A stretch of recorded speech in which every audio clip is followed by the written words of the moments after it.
un salón lleno de poder puede temblar por una sola voz que decide no callar.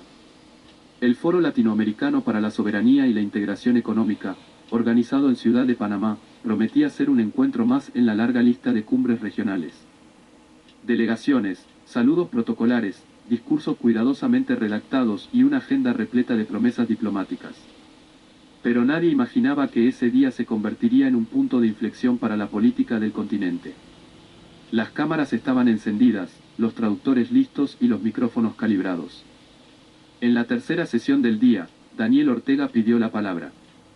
Su tono era el de siempre, solemne, pausado, con la retórica de quien lleva décadas en el poder. Habló de imperialismo, de los peligros del neoliberalismo salvaje y de cómo ciertas figuras emergentes están destruyendo la unidad regional al someterse, según él, a los dictados del capital internacional. Sin mencionar nombres, todos sabían a quién se refería. Si no estás seguro o no conoces tu prescripción de gafas, o si tus necesidades visuales cambian, Javier Milei, presidente de la República Argentina, estaba sentado a pocos metros, observando en silencio, sin mover un solo músculo. Ortega lo calificó implícitamente de títere posmoderno, de anarquista de mercado sin patria y de amenaza estructural al espíritu latinoamericano. El ambiente se volvió espeso. Algunos diplomáticos bajaron la mirada, otros fingieron tomar notas. La prensa internacional olfateó la tensión. Milei no reaccionó. No hizo gestos. No pidió la palabra. Solo cerró los ojos un instante como quien escucha con paciencia algo que ya ha escuchado 1000 veces. Cuando la intervención de Ortega terminó, el moderador anunció una pausa para el almuerzo. Parecía que todo quedaría ahí, como tantas veces. Pero no. Antes de que los delegados abandonaran sus asientos, Milei se levantó con calma y caminó directamente hacia el centro del salón. No al podio. No al estrado. Al medio exacto del espacio, sin protocolo, sin apuntes, sin permiso. Su presencia sola bastó para detener el murmullo general. Se aclaró la voz y dijo: lo que acaban de escuchar es el eco de un sistema que se derrumba.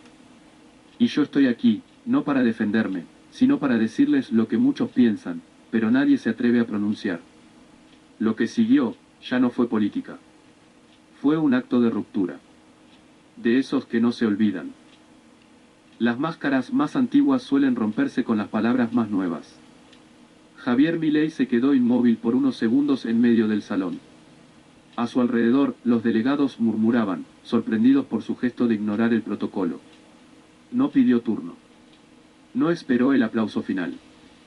Simplemente caminó hacia el centro del recinto con la seguridad de quien no tiene nada que esconder.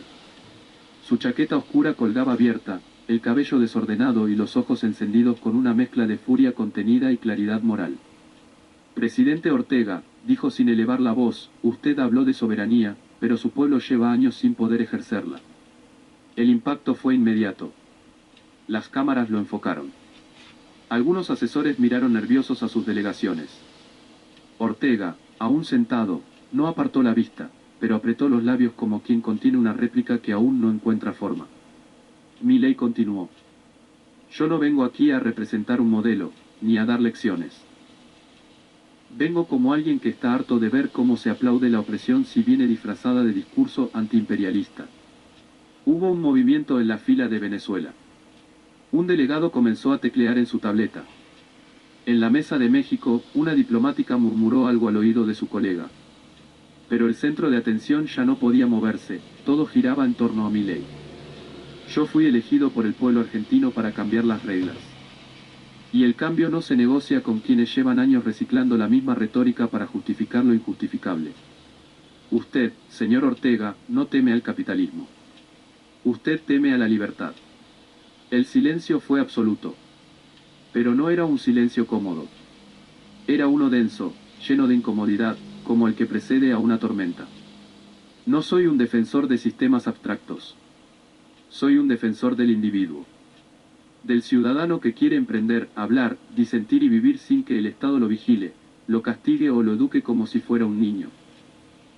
Milei comenzó a caminar lentamente mientras hablaba, como un profesor recorriendo el aula. Muchos aquí creen que criticar al poder es peligroso. Yo creo que no hacerlo es una forma de esclavitud. Y hay líderes que, como usted, llevan tanto tiempo en el poder que han confundido el respeto con el miedo.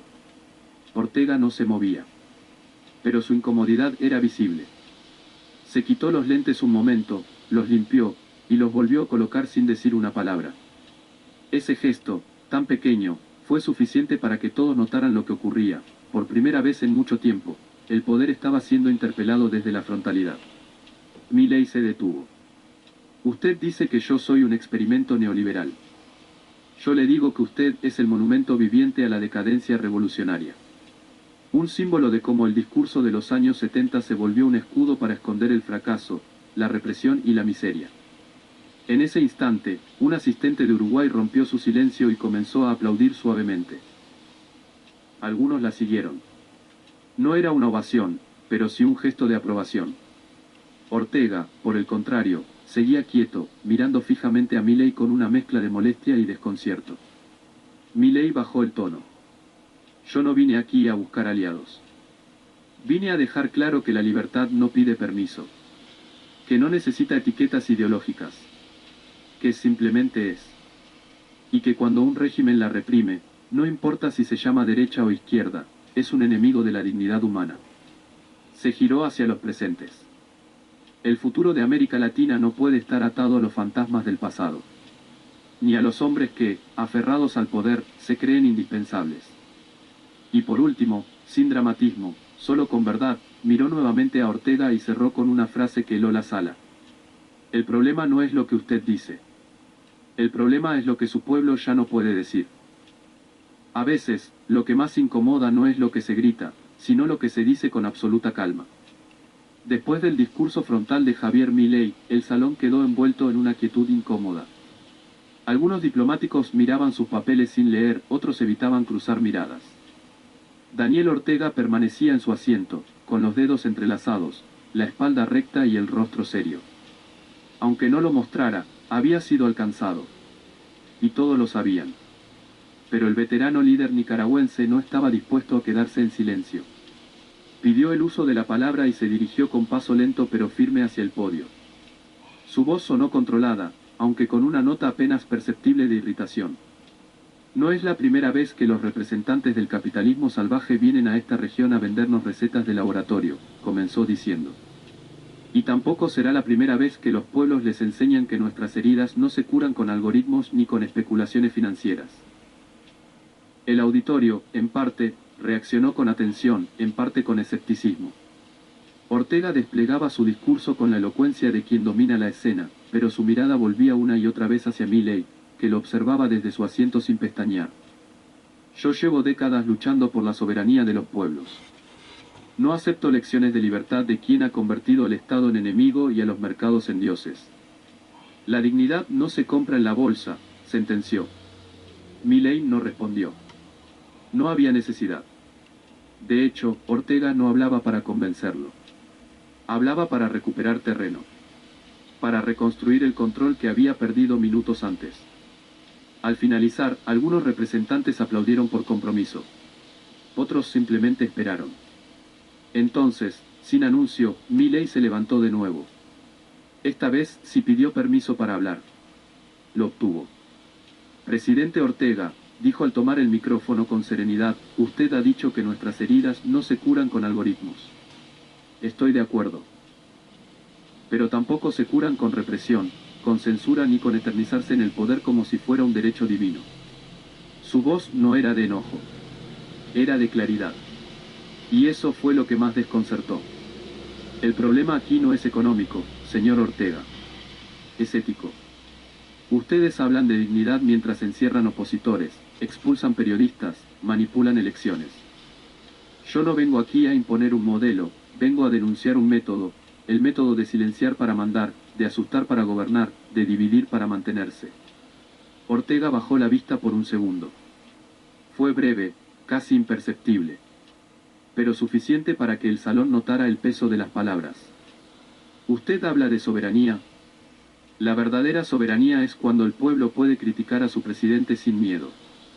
Cuando puede salir a la calle sin temor a una patrulla. Cuando la libertad no depende del partido político que gobierna, sino de los principios que sostienen la nación. Un murmullo de aprobación recorrió la sala. Representantes de países tradicionalmente neutros, como Uruguay y Costa Rica, mostraban por fin alguna expresión. Milei prosiguió. No hay revolución más profunda que la de liberar la mente. Y usted lleva décadas construyendo cárceles mentales en nombre de una causa que ya no existe. Lo revolucionario hoy no es gritar, abajo el imperialismo, sino permitir que cada individuo decida su camino sin que el Estado le dicte su destino. Entonces se acercó ligeramente al micrófono. Su tono fue casi susurrado, pero cada palabra retumbó como un trueno. Usted dice que yo soy peligroso. Yo le digo que el verdadero peligro es acostumbrarse al miedo. Se retiró del atril con un simple gesto de cabeza. El auditorio no aplaudió. No todavía. Porque lo que acababan de escuchar no era un debate. Era un quiebre. Una grieta abierta en una estructura de poder que parecía intocable. Y esa grieta ya no podía cerrarse. No hay argumento más fuerte que el de alguien que no necesita levantar la voz para ser escuchado. Tras el segundo cruce entre Milei y Ortega, el salón del foro permanecía en una tensión silenciosa, como si el aire se hubiera espesado. No hubo aplausos inmediatos, ni comentarios. Solo un murmullo leve, como cuando algo cambia de forma frente a los ojos de todos y nadie sabe aún cómo nombrarlo. Ortega había intentado resistir, reconstruir su autoridad.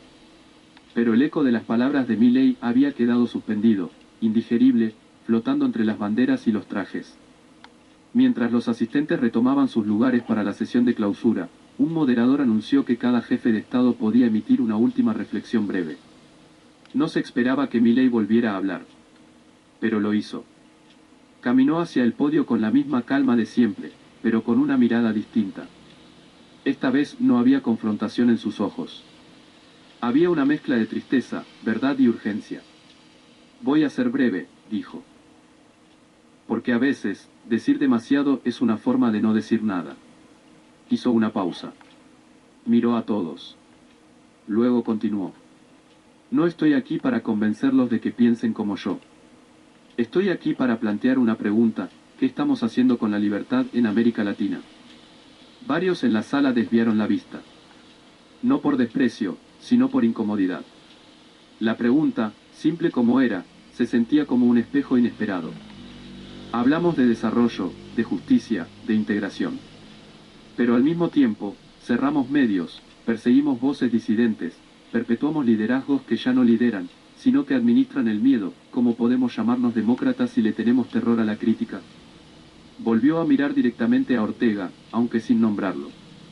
Señores, no hay soberanía sin libertad interna. No hay dignidad si el ciudadano no puede pensar diferente sin ser castigado. No hay progreso si seguimos creyendo que el Estado lo es todo y que el individuo es un peligro que debe ser controlado. El público comenzaba a escuchar con atención distinta. Ya no lo miraban solo como un presidente argentino. Lo miraban como a alguien que decía lo que muchos no podían o no se atrevían. Yo defiendo el mercado, sí. Porque el mercado no tiene uniformes ni himnos. Tiene decisiones. Tiene consecuencias. Pero nunca impone miedo.